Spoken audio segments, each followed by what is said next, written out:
In this video, we're going to be talking about how we calculate formal charge on molecules. So formal charge is a charge assigned to an atom in a molecule when electrons are in bonds shared equally. So we're not talking right now about ionic bonds. However, we could be, but right now we're talking about when you have a covalently bound molecule and how to figure out if there are charges associated with each atom in that molecule. So in order to do this, we have a formula. It is our formal charge equals our number of valence electrons. So this is the known number before, we don't need that. Before anything is covalently bound, what is our number of valence electrons that the atom wants to have? Okay, and then we have our number of non-bonding electrons. So this is like our number of lone pair, or how many electrons are associated in a lone pair. And then lastly, we have 1/2 times the number of bonding electrons. So these are the electrons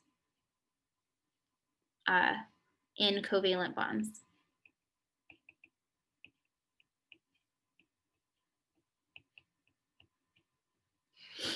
So an example of this, we're going to calculate the formal charge of each fluorine in F2. So this is a symmetric molecule. We're only going to need to calculate it for one because it would apply to both.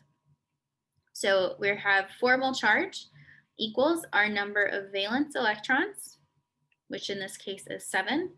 We get that from our unbound number of electrons, or number of valence electrons.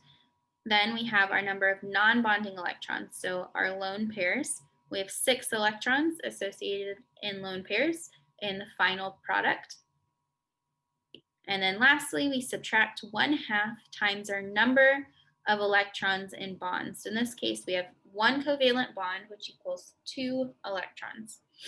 So 7 minus 6 equals 1. Minus 1/2 of 2 is also 1, which equals 0. Okay, let's try a couple more. Here's our formula again for us to reference while doing these. So we're going to look at the molecule CO2. So let's look at one atom at a time. This is not a symmetric molecule, so we'll need to do both. So for oxygen, we're first going to look at our number of valence electrons when it's unbound, which is 6, as we know from the periodic table. Then we have our number of non-bonded. So how many electrons are in lone pairs once it is bound. And then we have our number of electrons that are bonded, or bonding electrons. So we have 4 electrons in the 2 covalent bonds. Okay, so when you do all the math for that, you end up getting a formal charge of 0. So again, or I misspoke earlier in that this oxygen is going to be, this oxygen that we just talked about is going to be the same as the oxygen on the other side, because so this molecule is symmetric. These 2 oxygens have the same bonding, therefore they're going to have the same charge. If one of them had a single bond and the other one had a double bond, then we would have to do them separately. Okay, and then we have to look at carbon. So now in carbon, we have our number of valence electrons, which is 4 from the periodic table, our number of non-bonding electrons, which in this case is 0. We don't have any lone pairs on this carbon. And then we have our number of covalent or bonding electrons, which in this case is 8. So carbon has 4 covalent bonds to it, therefore 8 electrons associated. 4 minus 0 minus 4 is 0. So overall, CO2 has no formal charge. So we're going to go ahead and do a few practice problems in terms of calculating formal charge. So let's start off with number 1. If you guys have a chance, please go ahead and pause the video and do these on your own and then come back and do them with me. So carbon, our number of valence electrons from our periodic table is 4.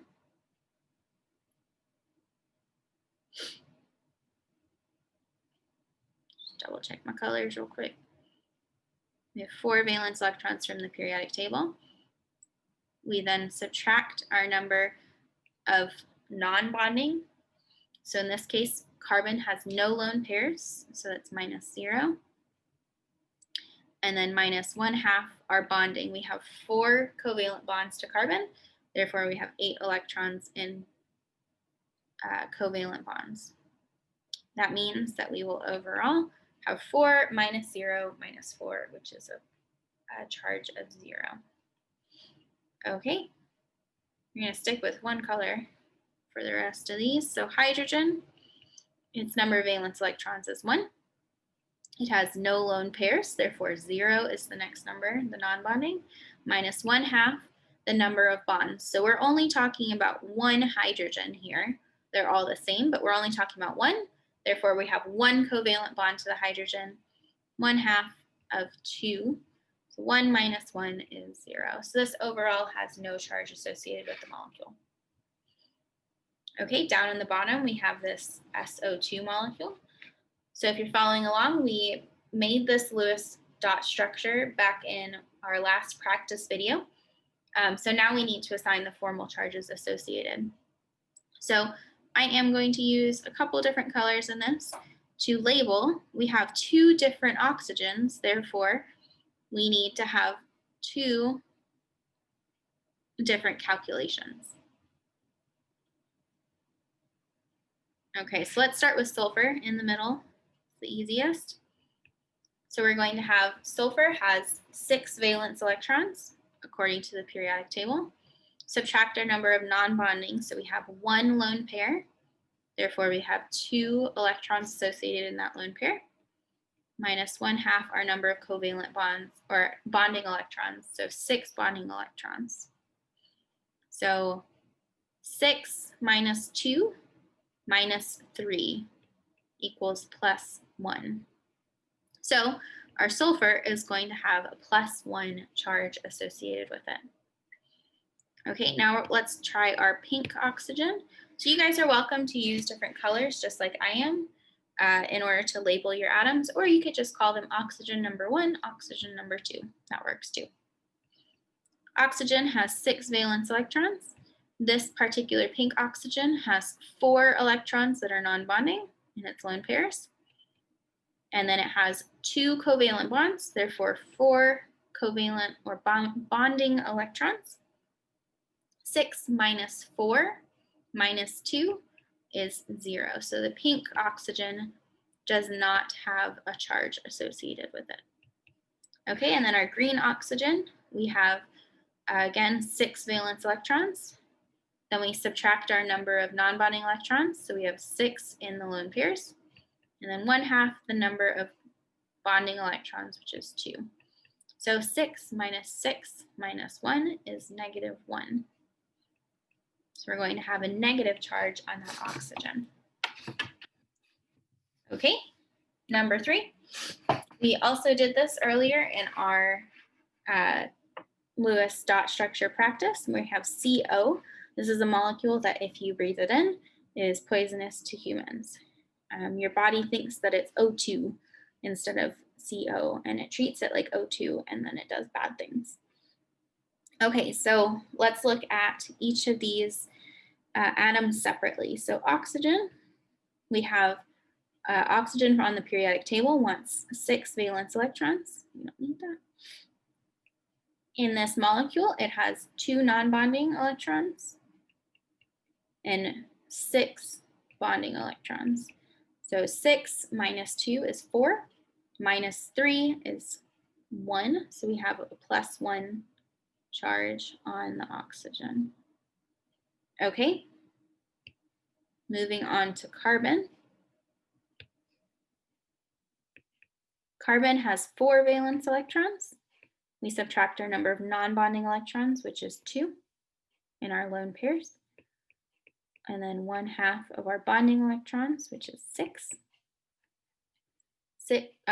4 minus 2 minus 3 is -1. So carbon has a negative charge associated with it. Okay, great. So our last problem, we have this symmetric molecule on the bottom, OCl2. So let's start with chlorine. Chlorine has 7 valence electrons, has 6 non-bonding electrons in its lone pairs, and then 1/2 of its bonding electrons, which is 2.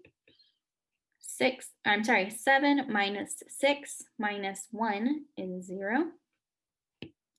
So again, because the chlorines are symmetric, both chlorines in this case can use the same formula. If you're not sure, another way you could do it is just to do both and to double check. Okay, and then last one, oxygen has 6 valence electrons according to the periodic table. It has 4 non-bonding electrons in this structure, minus 1/2 of the number of bonding electrons. It has 2 covalent bonds, 1 on each side. So we have 4 bonding electrons. 6 minus 4 minus 2 is 0. So this molecule is uncharged.